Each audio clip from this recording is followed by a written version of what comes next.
Halo teman-teman YouTube semua, kembali lagi bersama saya dengan channel AP Ronald. Semoga kawan-kawan semua dalam keadaan sehat. Tak lupa saya mengucapkan terima kasih kepada teman-teman yang baru mampir ke channel saya.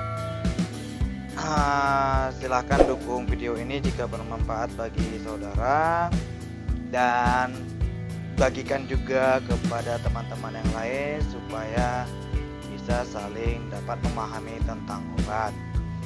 Oke, baiklah teman-teman, pada kesempatan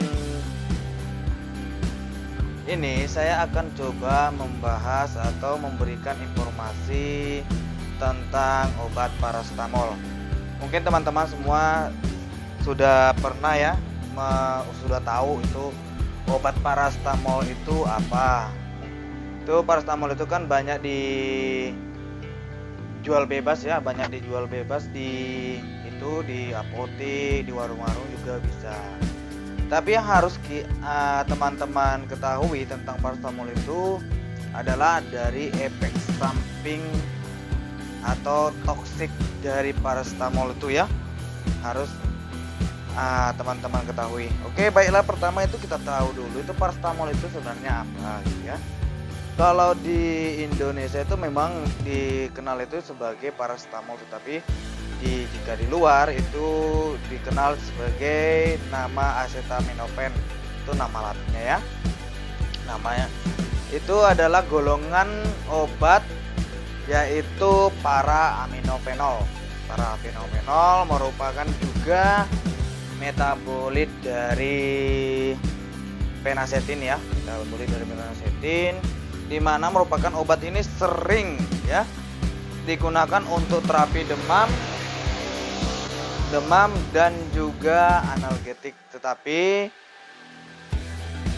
dari khasiatnya paracetamol ini dia itu untuk anti nyeri itu sangat kurang ya, lebih ke antipretik. Antipretik itu dalam bahasa awam itu kita kenal sebagai penurun panas gitu ya. Oke, kita lanjut lagi. Paracetamol ini meskipun aman digunakan, sering digunakan aman, tetapi perlu harus diketahui juga aman memang paracetamol ini jika kita gunakan dalam efek terapi ya, dalam batas dosis efek terapi. Tetapi kalau kita gunakan dalam jangka waktu yang lama ya, yang panjang itu, dan kita menggunakan paracetamol itu terus menerus, misalnya kan kebanyakan gini, orang misalnya sakit kepala minum paracetamol, misalnya dimakan satu tuh, kebiasaan kita itu makan satu, baru berapa menit aja dimakan paracetamolnya langsung dianggap kurang mampan, kurang bagus, tambah satu lagi, nggak bagus, kurang mampan lagi, tambah satu lagi, alhasil dia menumpuk gitu ya, jadi overdosis. Nah, overdosis ini yang kita khawatirkan gitu ya, dimana metabolis dari paracetamol ini itu ada namanya itu nafki ya. Nafki itu biasa kalau di bahasa farmasi itu nafki itu nitrit ya, nitrit asetil para benzoquinone ya. Itu berikatan kompleks ya secara kuat pada mikromolekul sel hepar kita, sel hati kita, di mana si nafki ini akan merusak sel-sel hati kita. Itu yang kita khawatir. Si nafki ini enggak semuanya bisa dinetralisir oleh yang ada namanya itu di dalam hati kita itu glutathione sel hepar ya. Itu enggak semuanya hasil metabolis paracetamol ini, nafki ini bisa dinetralisir oleh si paracetamol gitu, oleh glutathione ini. Jadi kalau misalnya kita tambahi dosisnya, maka metabolitnya ini makin lama makin menumpuk, itu bisa merusak sel-sel ya, bisa merusak sel-sel dalam hepar kita gitu.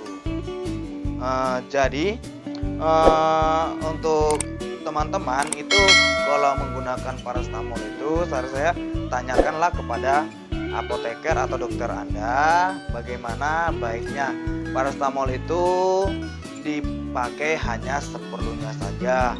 Jangan dipakai berlebihan gitu ya. Jangan dipakai berlebihan karena metaboliknya sangat membahayakan fungsi hati kita gitu. Oke, manfaat lain dari si paracetamol ini itu kan kalau orang awam itu biasanya menyebutnya itu kan biasanya itu sebagai penurun panas ya, penurun panas. Oke, itu sebagai orang awam bisa dikatakan betul. Tapi fungsi dari cara kerja dari si paracetamol ini dia sebenarnya itu bukan menurunkan panas ya, bukan menurunkan panas. Paracetamol itu bekerja di saraf pusat kita ya, sistem saraf pusat kita itu di hipotalamus ya, dia yang mengatur keseimbangan tubuh, saraf yang mengatur keseimbangan tubuh kita. Kerja di si paracetamol ini sebenarnya bukan menurunkan panas gitu. Dia itu bekerja menaikkan ambang batas suhu tubuh kita gitu. Misalnya katakanlah suhu normal tubuh kita itu misalnya 37 ya, 37 derajat Celcius, maka dia akan menaikkan ambang batas 37 ini menjadi 38 atau 39 gitu. Jadi suhu tubuh kita ini dia itu jadi normalnya itu di 39 atau 38 gitu, bukan di 37 lagi seperti itu. Jadi kita tidak merasa demam dan kita merasa demam kita itu sudah turun gitu, tapi sebenarnya bukan gitu. Dia itu bekerja meningkatkan ambang batas suhu tubuh normal kita gitu ya. Bisa dipahami ya penjelasan saya gitu.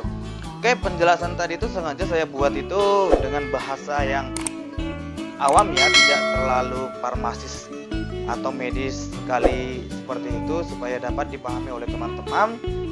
Dan saran saya juga jangan terlalu sering-sering menggunakan paracetamol. Pakailah obat itu seperlunya saja.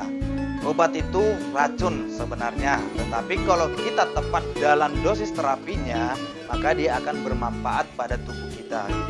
Jangan lupa tanyakan sama apotekernya bagaimana cara menyimpan obatnya, bagaimana menggunakan obatnya, itu ditanyakan ya. Tanyakan juga kepada dokternya.